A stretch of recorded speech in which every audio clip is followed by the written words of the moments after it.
तो राम जी हंसते हंसते हनुमान जी को कुछ संकेत दिए। हनुमान जी आकर तुलसीदास जी को बोले कि 4 बच्चे जो है ना, ये कीनाराम बाबा ने आशीर्वाद दिया है। जैसे किसी वक्त सुप्रीम कोर्ट से फांसी की सजा हो जाए, अगर राष्ट्रपति धारे ना तो अपने सुप्रीम कोर्ट से फांसी की सजा माफ कर देगा, वहां कोई कायदा कानून लागू नहीं पड़ता है। ऐसे ही संत जो है ना, अपनी तपस्या के बल से अगर चाहे तो जितना संतान चाहे दे सकता है। तो आप अगर आप चाहो तो 4 संतान आप भी दे सकते हो। 4 तो उसको कीनाराम ने दिया, 4 आप दे दो। ये संत की सत्ता है, लेकिन तपस्वी होना चाहिए।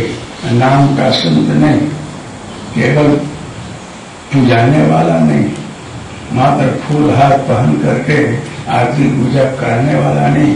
सच्चा संत हो उसका काम है। हमारे जिससे नहीं, हाँ दत्तात्रेय महाराज जी से तो तुलसीदास जी चाहे होते तो 4 संतान और दे देते, लेकिन समझ गए कि क्या है। तो संतों की सत्ता सुप्रीम पावर जी से होती है, वो चाहे सो कर सकते हैं। तो वो कायदा कानून से भी पर है, लेकिन संत कभी अयोग्य नहीं करते। आप उनका अपमान करो, गाली दो, मार दो, तो भी आपका मंगल ही सोचेंगे और कभी प्रतिकार नहीं करते हैं। किसी का हित न सोचते हैं न करते हैं, हमेशा भला सोचते हैं। अपने समय खर्चा करके, साधना करके, सब कुछ करके और किसी के लिए कुछ अच्छा करना, यही संत का काम है। समझे आप लोग? तो इस जगत में मेरी हाजिरी यहाँ जो हुई, तो मैं सोचा कि हमेशा सबका भला किया जाए, कल्याण किया जाए, इसके लिए प्रयत्नशील रहा।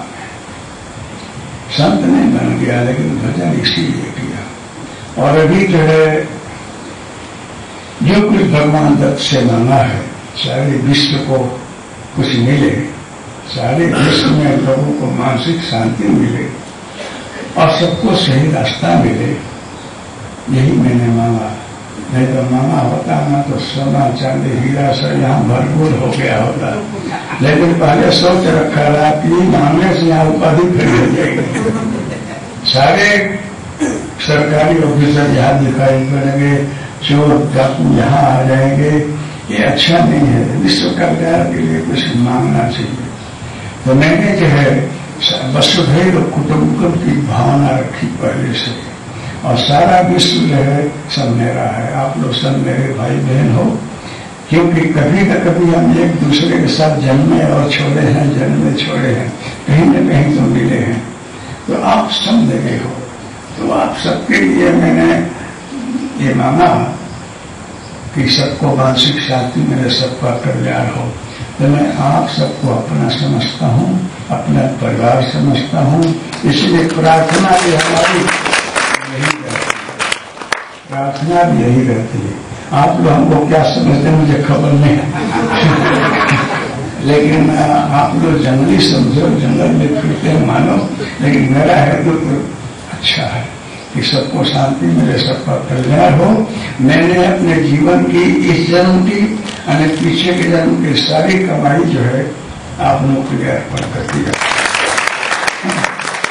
इसीलिए भजन कर रहा हूँ। लेकिन अभी हमारी जगदम्बा जो है माता जी शैलजा देवी, वो हमारे सारे भार को वहन कर ली हैं। भगवान दत्त ने उन पर भी कृपा की है, शायद मेरे कल्याण की है, आप लोगों का कल्याण की है। तो हमारी सारी बोझ जो है वो उठा करके और सबको लेक्चर देती है और सबके हित के लिए कुछ न कुछ करती रहती है। प्रवचन देगी, धुन बुलाएगी, ध्यान बुलाएगी, कुछ हवन करा देगी। क्योंकि अमुक बीमारी में मोटा ऑपरेशन होता है, अमुक में अमुक प्रकार की थ्योरी होती है। तो इनको जो दत्त भगवान प्रेरणा कर रहे हैं उस तरह के दर्दियों को, रोगों का निदान करती है, जो मेरे से नहीं होता है, जो मैं नहीं कर पाता हूँ वो करती हैं। तो आप लोग भाग्यशाली हो। मैं ये बोलता हूं कि जगदम्बा को धन्यवाद है। भगवान दत्तात्रेय महाराज एक बार यहाँ सबको दिखे रहे ध्यान में, तो बहुत से सिद्ध लोग बैठे हैं, गुरु पूर्णिमा रही, तो सब लोग सिद्ध लोग आए रहे कि गुरु पूजन किया जाए। पूर्णिमा को गुरु पूजन करना चाहिए। गुरु चरण का पूजन बहुत महत्व रखता है। तो सब सिद्ध लोग रहे, लेकिन दत्तात्रेय महाराज का आसन खाली रहा। जब आसन खाली हो बैठे तो हम पूजन करें ना, तो आसन कोई दिख नहीं रहा था, सब लोग नीचे बैठे रहे। तो वहां पर एक संत बैठे रहे नीचे नेत्र करके सांभवी में। थोड़ी देर के बाद वो वहां आकर बैठ गए, तो सबको खबर पड़ा कि दत्तात्रेय महाराज है। तो बैठ गए तो सब लोग अपनी तैयारी कर रहे हैं पूजन करने के लिए। उतनी देर में मुक्त केशी दिगंबरी एक माँ दिखाई पड़ी, खुली केस है, मुंडमाल पहनी है, खप्पा त्रिशूल है। उसके आते ही सदगुरु वहां से खड़े हो गए और वहां जो है वो माँ बैठ गई और सदगुरु संकेत करेंगे कि पूजन करो। तो सबके मन में थोड़ा हुआ कि अब गुरु की पूजन करे कि माँ की पूजन करे। तो गुरु महाराज समझा रहे हैं कि तपस्वी है, तपस्या उसकी शक्ति होती है।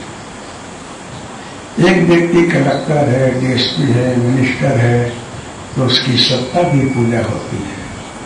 आप कलेक्टर हो, आपका सम्मान होता है, मिनिस्टर हो, आपका सम्मान होता है, क्योंकि किसी शक्ति को प्राप्त करके ओहदे पर आए हो, इसलिए उस शक्ति की पूजा हो रही, उसका सम्मान हो रहा है। जिस दिन आप गाड़ी छोड़ दोगे, कुर्सी छोड़ दोगे, आपकी वो कदर, वो कीमत, वो प्रतिष्ठा नहीं रहेगी। साधारण माने की तरफ से आप लोग आपको देखेंगे, ओहदा छूट गया। तो इसी प्रकार से कोई तपस्वी संत हो, उसकी तपस्या है, वो उसकी शक्ति है। आप एक पत्थर लेकर फेंकोगे 100 फूट जाएगा, लेकिन वो पत्थर लेकर जाने वाला आपके शरीर से निकली हुई शक्ति है, जो किसी को दिखती नहीं है। वहां जाकर पत्थर पड़ेगा, लेकिन बीच में कौन ले जा रहा है कुछ खबर नहीं पड़ता है। ऐसे ही संतों की तपस्या जो है उसकी शक्ति है। तो दत्तात्रेय महाराज बोले कि ये शक्ति मेरे अंदर रहती है और मेरे साथ में रहती है। मैं अगर तपस्या न करूं, साधना न करूं, तो मेरी कोई कीमत नहीं रहेगी। इसलिए मैंने तपस्या को आज बाहर निकाला कि देख लो ये मेरी साधना है, इसलिए उसकी पूजन करो। इसलिए हर जगह जो है शक्ति की पूजा होती है। सीताराम, राधे कृष्ण, नमः शिवाय, श्रीवाय, हर जगह पर जो शक्ति जुड़ी हुई है फिर इष्ट देव का नाम है। इसलिए शक्ति तो रहती ही है। ये गुरु जी सिद्धों को बता रहे हैं। आज सिद्ध लोग समझे, उसके बाद पूजन करने लगे तो मां के अंदर से सदगुरु हो गए। शिव शक्ति का स्वरूप, राधे कृष्ण का स्वरूप, सीताराम का स्वरूप एक ही है, कोई फेरफार नहीं है। इसलिए हमारी जगदम्बा जो है हमको बहुत हेल्प करती है। मैं हूं न हूं, सारे प्रश्नों का समाधान वो करती है और कभी कभी जो है उस कष्टों का, दुखों का निवारण भी करती है, क्योंकि उनको सदगुरु ने बहुत शक्ति दी है, समझ दी है, सोच दी है।